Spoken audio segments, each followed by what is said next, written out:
Leitura do livro dos Números.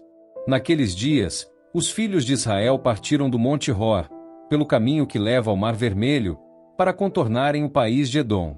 Durante a viagem o povo começou a impacientar-se, e se pôs a falar contra Deus e contra Moisés, dizendo: Por que nos fizeste sair do Egito para morrermos no deserto? Não há pão, falta água, e já estamos com nojo desse alimento miserável. Então o Senhor mandou contra o povo serpentes venenosas, que os mordiam, e morreu muita gente em Israel. O povo foi ter com Moisés e disse: Pecamos, falando contra o Senhor e contra ti. Roga ao Senhor que afaste de nós as serpentes. Moisés intercedeu pelo povo, e o Senhor respondeu: Faze uma serpente abrasadora e coloca-a como sinal sobre uma haste, aquele que for mordido e olhar para ela viverá. Moisés fez, pois, uma serpente de bronze e colocou-a como sinal sobre uma haste. Quando alguém era mordido por uma serpente, e olhava para a serpente de bronze, ficava curado. Palavra do Senhor. Graças a Deus.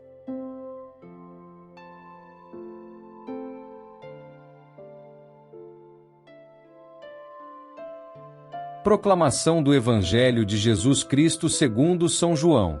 Glória a vós, Senhor.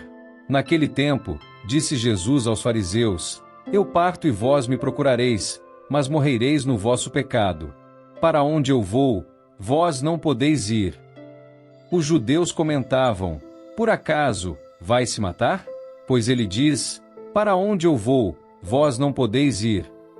Jesus continuou: Vós sois daqui de baixo, eu sou do alto. Vós sois deste mundo, eu não sou deste mundo. Disse-vos que morrereis nos vossos pecados, porque, se não acreditais que eu sou, morrereis nos vossos pecados. Perguntaram-lhe, pois: Quem és tu, então? Jesus respondeu: O que vos digo, desde o começo. Tenho muitas coisas a dizer a vosso respeito, e a julgar também. Mas aquele que me enviou é fidedigno, e o que ouvi da parte dele é o que falo para o mundo. Eles não compreenderam que lhes estava falando do Pai. Por isso, Jesus continuou: Quando tiverdes elevado o Filho do Homem, então sabereis que eu sou, e que nada faço por mim mesmo, mas apenas falo aquilo que o Pai me ensinou. Aquele que me enviou está comigo. Ele não me deixou sozinho, porque sempre faço o que é de seu agrado. Enquanto Jesus assim falava, muitos acreditaram nele. Palavra da salvação. Glória a vós, Senhor.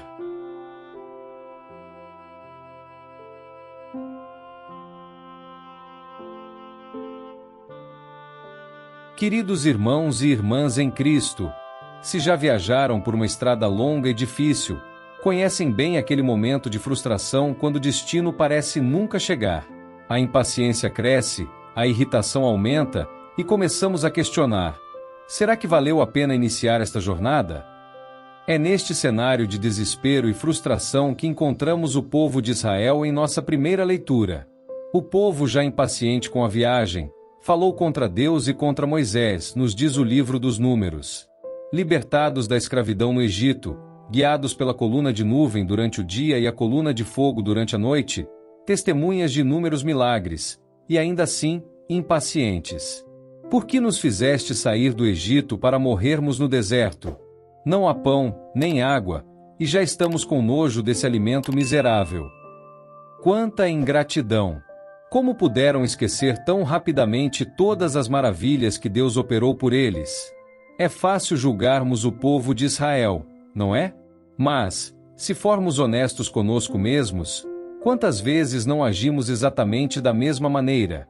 Quantas vezes, em momentos de dificuldade, esquecemos as bênçãos que recebemos? Quantas vezes, enfrentando obstáculos, questionamos a bondade e a providência de Deus? Quantas vezes preferimos a segurança da escravidão à incerteza da liberdade, o conforto do conhecido ao desafio do desconhecido? A resposta de Deus à reclamação do povo é surpreendente e paradoxal. Ele envia serpentes venenosas cujas picadas trazem morte. Mas esta não é uma história sobre um Deus vingativo. É uma história sobre arrependimento, graça e, principalmente, sobre olhar para além de nossas circunstâncias imediatas. O povo clama a Moisés, reconhecendo seu pecado. E Deus, em sua misericórdia, providencia um remédio. Faz uma serpente de bronze e coloca-a como sinal. Quem for mordido e olhar para ela, viverá. Não há magia nesta serpente de bronze. O poder de cura não está no objeto em si, mas no ato de obediência e fé. Olhar para a serpente era um reconhecimento de sua necessidade, uma confissão de sua impotência e um ato de confiança na palavra de Deus. Esta imagem da serpente levantada no deserto nos conduz diretamente ao evangelho de hoje. Jesus, em sua conversa com os fariseus, profetiza: "Quando te verdes elevado o Filho do Homem, então sabereis que eu sou." A referência à serpente de bronze é inconfundível. Assim como os israelitas foram curados olhando para a serpente elevada, a humanidade encontraria salvação olhando para o Cristo elevado na cruz. A ironia divina é espantosa. A cruz, instrumento de tortura e humilhação, se torna o trono da glória divina. O símbolo da derrota se transforma em emblema de vitória. A morte se torna passagem para a vida. E assim como a serpente de bronze era apenas um símbolo, apontando para a verdadeira fonte de cura, a cruz não é um fim em si mesma, mas nos direciona para o amor infinito e a misericórdia de Deus manifestados em Cristo. Jesus diz aos fariseus: "Vós sois daqui de baixo, eu sou do alto. Vós sois deste mundo, eu não sou deste mundo." Estas palavras revelam um contraste fundamental entre a perspectiva divina e a humana. Os fariseus, como nós frequentemente, estavam presos a uma visão terrena, preocupados com poder, status e segurança imediata. Jesus, por outro lado, oferece uma perspectiva transcendente, convidando-nos a olhar além das aparências, além do momentâneo, além do material. "Se não crerdes que eu sou, morrereis em vossos pecados", adverte Jesus. O uso do nome divino "eu sou", que ecoa a revelação de Deus a Moisés no Monte Sinai, não passou despercebido pelos fariseus. Jesus estava afirmando sua identidade divina, provocando uma decisão de fé. Acreditar em Jesus como "eu sou" não é simplesmente aceitar um fato intelectual, é entrar em um relacionamento transformador com o Deus vivo. E aqui está o núcleo da mensagem de hoje para nós. Para onde estamos olhando? Qual é a nossa perspectiva? Como os israelitas no deserto, muitas vezes nos fixamos no que está faltando em nossas vidas, no que é difícil, no que é doloroso. Reclamamos, duvidamos, questionamos a bondade de Deus. E, como os fariseus, frequentemente julgamos a partir de critérios puramente humanos, incapazes de discernir a presença e a ação de Deus em nosso meio. Mas as leituras de hoje nos convidam a elevar nosso olhar, a olhar para além de nossas circunstâncias imediatas, além de nossas feridas e frustrações, além de nossos medos e falhas. Somos chamados a olhar para Cristo elevado na cruz, o máximo símbolo do amor sacrificial de Deus por nós. Este olhar para Cristo não é um escapismo espiritual. Não se trata de ignorar os problemas reais ou fingir que o sofrimento não existe. Pelo contrário, é encontrar sentido no meio do sofrimento. É descobrir que mesmo nossas dores mais profundas podem se tornar canais da graça divina quando as entregamos a Cristo. Pensem nas serpentes no deserto. Deus não as removeu magicamente.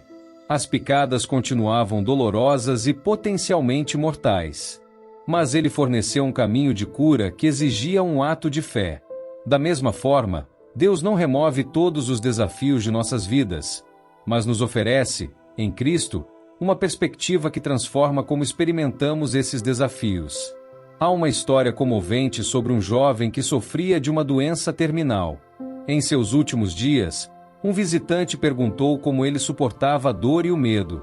Ele apontou para um crucifixo na parede e disse: "Quando a dor se torna insuportável, olho para ele e penso, ele entende. Ele passou por isso. Ele está comigo agora.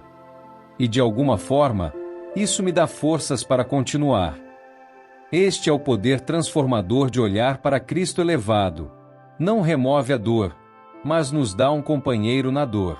Não elimina o sofrimento, mas infunde-o de significado.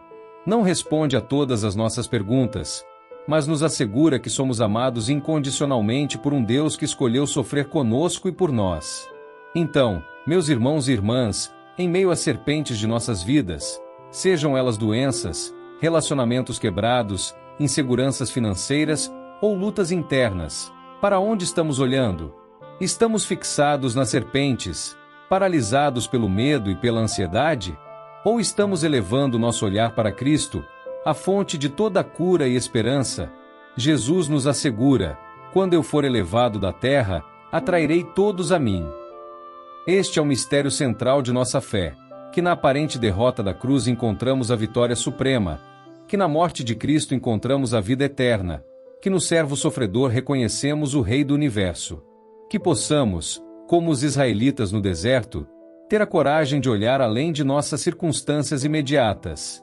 Que possamos, contra toda a lógica humana, encontrar cura e esperança olhando para Cristo crucificado. E que, assim fazendo, possamos descobrir que aquele que me enviou está comigo. Ele não me deixou sozinho, porque faço sempre o que lhe agrada. Amém.